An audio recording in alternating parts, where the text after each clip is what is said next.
I've had a anthem shaped hole in my heart, similar to the one that I had with the day before.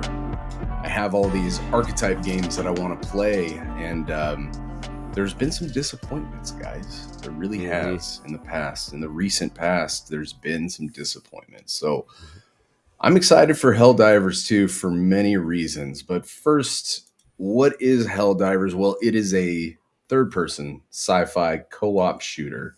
Helldivers now had Helldivers 1. It was an isometric top-down game. So going to this third-person play style is a shift for them, and I think they're starting to capitalize on a lot of the games that have done this moderately successfully. I'm looking at games like what is it? The Division. Division, Yes, yeah. The Division.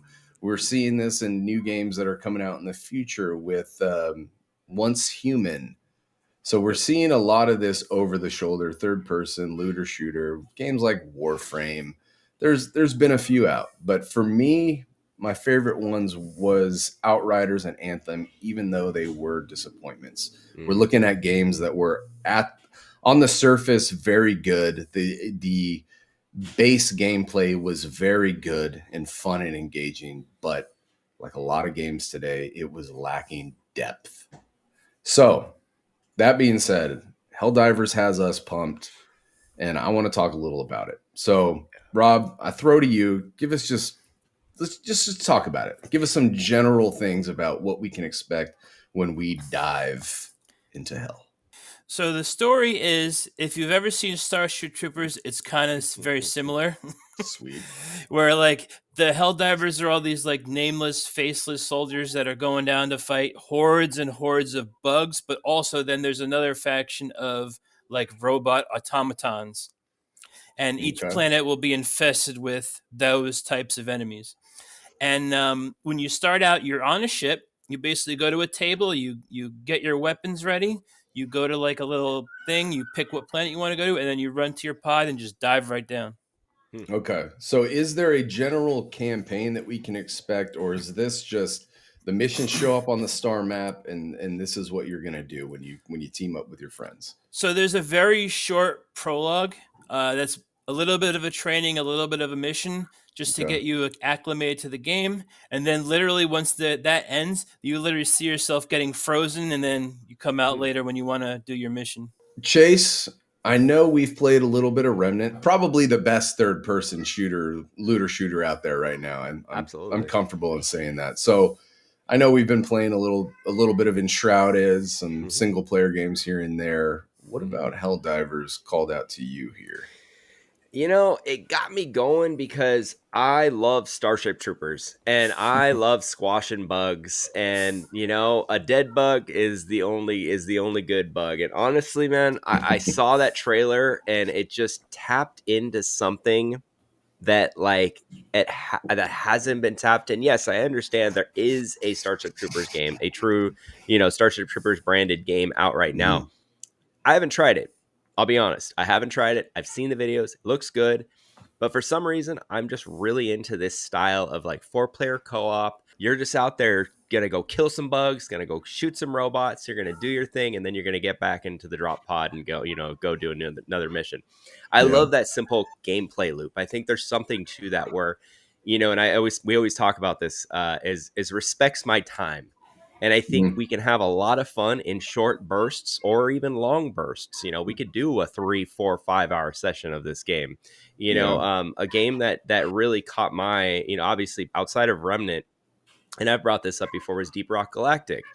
And that game has a very similar, from what I've been seeing from, Rob, I have some questions for you, but from what I can tell, it has a very similar gameplay loop. You kind of get around your cohorts, you kind of hang out or whatever, and then you go and do the mission. It seems like it has a similar kind of style gameplay loop. And then on top of that, they layer on this kind of story where it's like a dystopia, and you're helping Super Earth, you're helping save the day, and essentially spreading peace and democracy through killing bugs and doing warlike things. To me, that's hilarious. And I just can't wait because it just looks fun. And I think that's, we've talked about this. Fun is missing in a lot of games today. And I think there's so much focus on Rob. Rob, I know you said like games kind of burned you out with first person shooters because Mm-hmm. there's so much meta behind it. Mm-hmm. MMOs have the same problem. There's so much meta. This just Yeah. looks like straight up fun. It's Yeah. 40. It's from what I understand, it's $39 of fun. $40. Yep.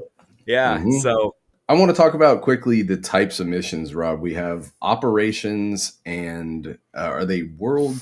So there's squad missions and there's world missions. The squad missions is just you and your buddies, up to 4 people, doing a mission or a string of missions that lead to an end. Whereas the world missions are free for all, everybody versus the bugs. There could be 100 people in there, and you're Really? basically it's like a live, like, fighting for land and fighting for yeah. territory on these planets type of thing. Oh, that sounds so amazing. Now, as cool as this game looks, there are a few concerns that I have. Mainly the one that sticks out to me the most is while they have shown their gameplay quite a bit, there are a few things that look very rigid to me. I didn't see sprinting animations. I saw just basic, odd, like awkward jogs. Some of the shooting did not look as crisp and as smooth as I'd like it to be. And there was never none of the gameplay I've seen so far has been like from start to finish. It's always been highlights of high octane clips of you shooting certain guns, but they're holding something really close to the vest. That was a small portion that stuck out to me. Did you guys see any of this? I'm thinking that the sprint is probably slower than you would see in normal games because I think they want to put a premium on people using their jetpack to get around. Okay. And Scott, the more I've watched the videos, now that I'm watching the video again right now as we talk, I think you're absolutely right, but I think it's on purpose. I think there's a weightiness to this. I think what they're doing is they're trying to emulate what it would actually be like to be wearing full suits of armor, as a normal kind of Marine-esque type of person. It's like when you're wearing a full suit of armor, you're not going to be, able to move effectively in that. And I think there also is an element of Dark Souls there. So you think it's intentional? Is what you're I think saying. it's intentional. I do. Okay. And I agree with you. But to Rob's point, they also added a jetpack, which can aid movement incredibly well. When I see the rigidity in movements, I think back to games like Warframe, where Warframe is... Yeah, you can't compare that to... Right. And maybe that's just my bias kicking in, where I knew how Warframe was and how mobile you could be in that game. Yeah. Hopefully something like the jetpack or perks or certain maybe gear and gadgets you can wear change that. But I'm hoping that a lot of players aren't let down by the difference. But maybe that's what will make Helldivers unique and charming in its own way. All right, one other feature I want to touch on, Chase, you can talk about it, is the crossplay. So from what I've read so far, it's only PS5 and PC, which is awesome. The PlayStation brand, PlayStation, Sony needs to keep doing that because I have so many people, so many friends who have PS5s but do not have a PC and do not have Steam. This is connecting the dots of those small niche groups that I have. And now that I'm able to say, hey, so-and-so, go and buy this game, we can play together. It's a breath of fresh air. It's like, let's get back to basics. Let's get back to just making games fun. Let's keep some of the more complicated stuff over here. And let's just make a good game that people can log in